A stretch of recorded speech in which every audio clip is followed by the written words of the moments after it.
ganja, Mary Jane, weed, pot, whatever you're going to call it. It's all the same. It's marijuana. Yeah. And the question is it time to legalize marijuana here in Pennsylvania?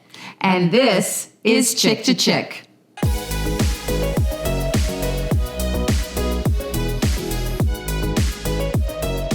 All right, so we posed that question, is it time to legalize marijuana here in Pennsylvania? And the reason why we're bringing it up is because our governor made a pitch for a new budget, which kicks in July 1st of 2024. And part of the budget is he wants to legalize marijuana here in Pennsylvania. Now, medical marijuana is already legal. Right. This is recreational. And his point is, you know what? All of our neighboring states have already done it. They're cashing in. So why don't we cash in? He wants to tax marijuana sales, put a 20% tax is what you call a sin tax. And he says it's time for us to reap the benefits of that.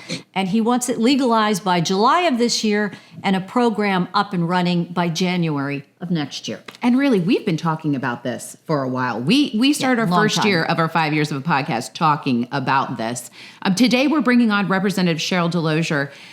What do you want to say right out of the gate about what is happening with this bill?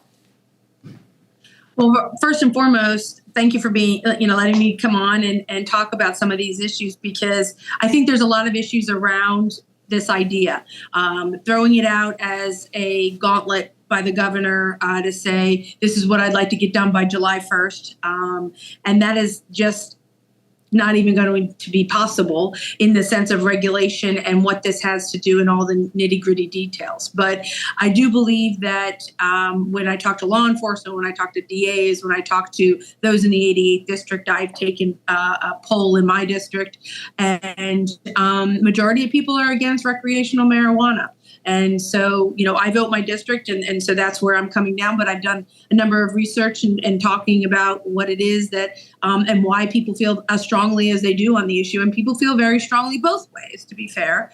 But the capability of understanding why folks are against it is pretty strong in my district. So medical marijuana is legal here in Pennsylvania. That program is up and running, and people seem to think that this is working fine. So what's the problem, Cheryl? I'm going to play devil's advocate with you. What's the problem? Why not legalize it on a recreational basis? Well, I think first and foremost, if you take a look, and to be perfectly honest, when we passed this in 2016, I was part of the working group to get that bill going. And to be honest, right before that and prior to that, I was against medical marijuana. And the reason that I was against it was because of the gateway drug issue, because of law enforcement being against it, because of those prosecuting crimes being against it. And I will say that in talking to many of my constituents, parents of epileptic children, those with some form of cancer and not inability to operate, and they've tried it and it helped them. So those passionate pleas by constituents were very much what swayed me on medical marijuana. And so we worked on it, and we came out with 16 ailments. And I want to point out the fact that the purpose of that was for epilepsy, was for those suffering from cancer. But the now has been expanded to 27 ailments that you can get a card for. And, you can get a doctor's note online. Yeah. You don't even have to sit down with someone. Now we have it over, if someone is anxious, we've gone from 0 cases to over 280,000 a year. And none of that has to do with epilepsy or cancer, which is really the reason that we started doing this. So now we're saying we're going to go to recreational. And there's been a lot of conversation about it. We had hearings this week. I listened to that. I'm not on that committee, but it was a very enlightening hearing on points on both sides. And I do believe that it's going to be kind of an uphill battle. So are you saying that really what was in place before has been taken a whole new turn, and essentially now there's no real guardrails because you're just able to label to have this done. So the concern would be if you're going to legalize it, there could be far more implications with all kinds of things. You talked about law enforcement. What are these other things that creates that worry? Well, it's great for the governor to put it out there and have a headline, and I believe this governor's that is his goal, is headline grabbing, and that he's, beating it to his base, and he's making sure that his base knows that he's beating the bushes for them. What are those issues? I would say DUI is a first and foremost primary issue that really causes a problem, because our law enforcement stops somebody. At what point does the THC stop working in the body and stop having an effect on their capability of operating a vehicle or operating any type of equipment? Another issue is the fact that with the federal government, it's not legal at the federal level. It is still a Schedule I drug. And so therefore, banks can't work with entities that deal in this industry. So it's a cash industry. We have attorneys that can't give advice in how to operate a business because it's illegal at the federal level, and therefore their hands are tied. So there's many ways and issues that we have to iron out long before we still have to iron that out for the medical marijuana side, never mind expanding it to recreational marijuana.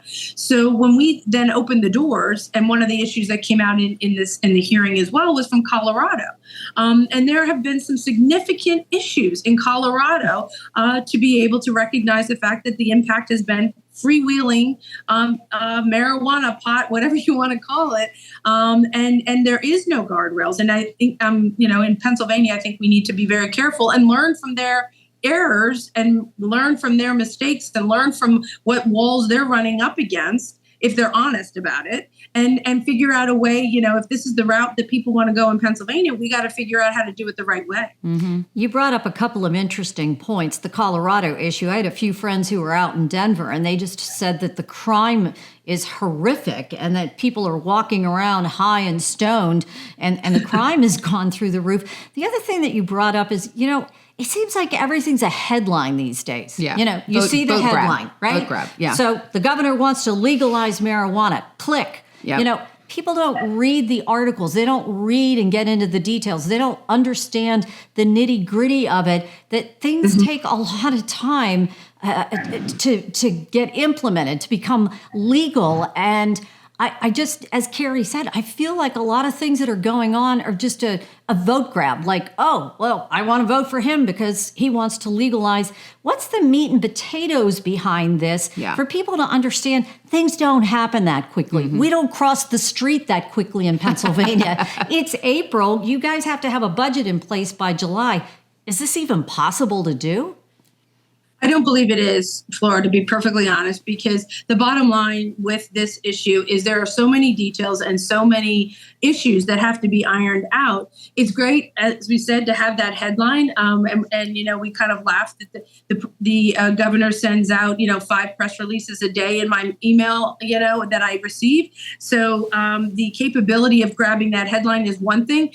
But we saw during budget appropriations hearings, time and time and time again, not just on this issue, but on whether it's education plan, whether it's higher education plan.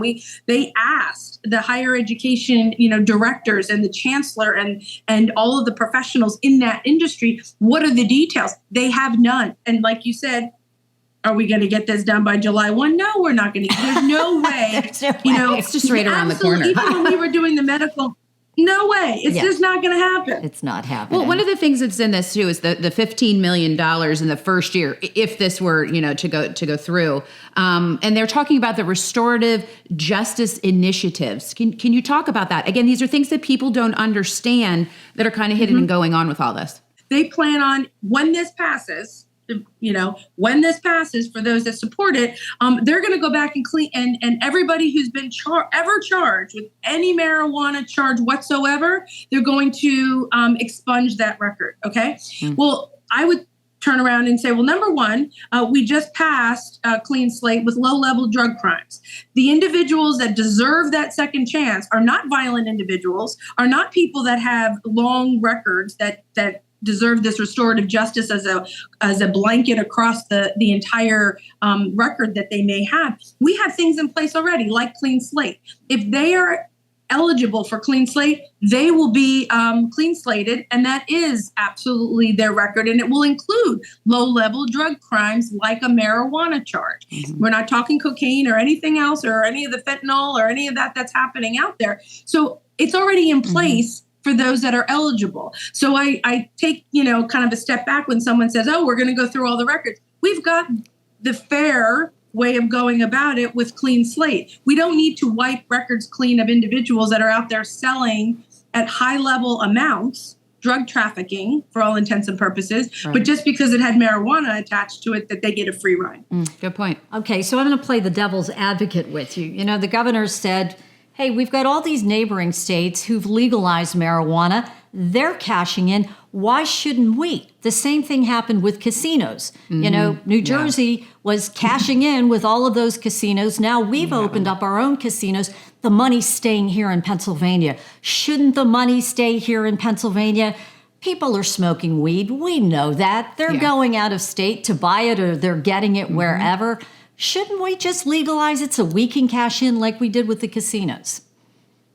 Well, it would be lovely to have revenue streams. We're always, as legislatures, looking for that, certainly. But I very strongly believe that you also have to do the right thing. And as my mother said growing up, if somebody else jumps off a bridge, you're going to jump off a bridge too. So I always said, well, no, of course not. Well, and I think that this is where Pennsylvania has to be very cautious as to how we go about it. Pennsylvania is not New Jersey. Pennsylvania is not Maryland. Pennsylvania is not Colorado, thank God. And there's a reason for that. And we need to stand up for what our folks want and who elected us. Right now, the capability of going back to your district and saying, oh, well, do you support recreational marijuana? You have to have that conversation. So jumping in just because everybody else did, my mom always said that wasn't a really smart move, and I kind of agree with her. Good, very good point. Any last minute things you want to say, Cheryl, because there are definitely split people. I'm one of them. I'm listening to you. I also have kind of my own thoughts on legalizing it. What is something that you want to drive home in the importance of why this probably isn't a good idea? Well, I think the ability for us to recognize that things evolve. Okay. So is it good right this second? No, I think there's so many questions out there. DUI, federal government, some of the things we talked about need to be fixed and need to be figured out before we can jump in by July 1st and have recreational marijuana for all. Will this happen in 10 years? Will this happen in 5 years? Maybe. But what I'm saying at this point in time is no one's been able to answer those questions. And I want to protect our young people. I want to protect our citizens. And so I'm going to push back as much as possible to get the answers that we need before we go down that road, because I was part of the recreational marijuana, or the medical marijuana.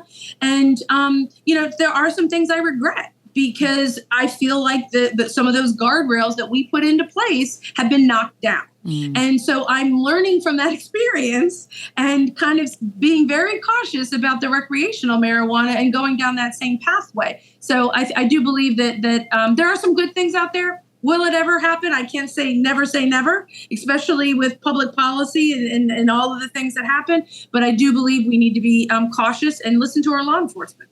Representative Cheryl Delosier, thanks so much for coming on the podcast today. Thank you. Thanks, guys. Thank you.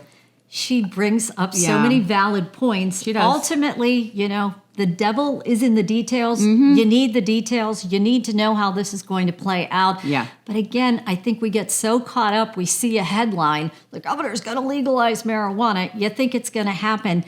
It's too quick. Yeah. It's too quick. And we've got to be smarter as a society. And we have to ask these tough questions. What do you mean? What's this program going to be? How's it going to work? We need to know. We do. I mean, she brought up a lot of points that I really wasn't thinking about because I was, shifting on the other side of legalization. But that's the point of the podcast, to have that conversation. We appreciate her being with us today. And we always appreciate you being with us. Do us a favor, head over to our YouTube channel, like and subscribe until we're back to chirp about another topic.